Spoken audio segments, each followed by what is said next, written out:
bội tê xuống lên ai ai cũng gió lá ai qua cả hoa trì hoa giặc quy cá na lên in sắc mel đông lovi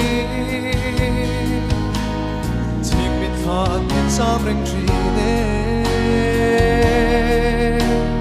thiên lai ru cần in sam reng bay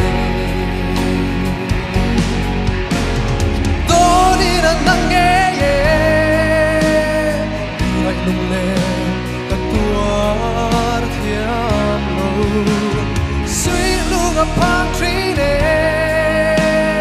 đêm đằng miền trái sân lu xuống ô ngày xuân isu lên mai em đắng đã tôn thấy lâu sắp bèo con na cả chuan na ta trăng hiền e cả lâu hô thuai đô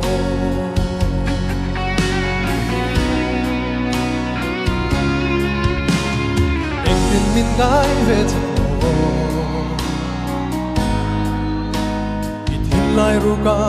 cha về truy đều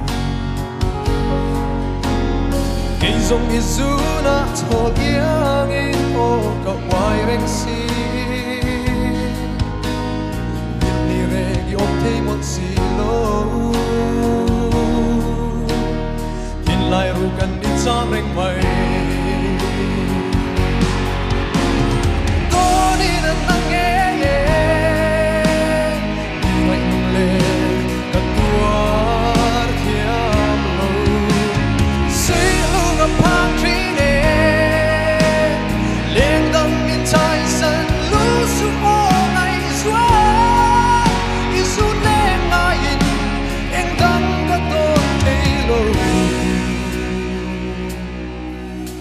sắp bèo tông na cả chuan na ta ngất trăng hiền e cả lâu hô thuai đô ito na via thu cả lát sông đê như lâu la lên đằng trăng bên bay lâu phiền mình ngã trăng rồi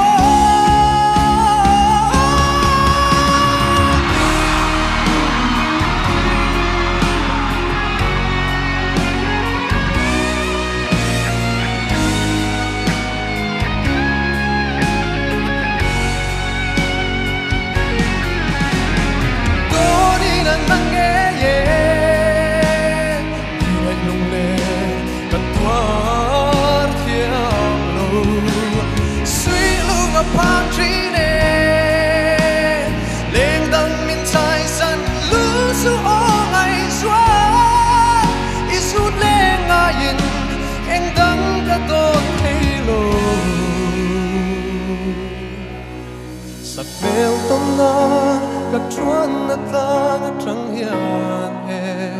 cả lâu hô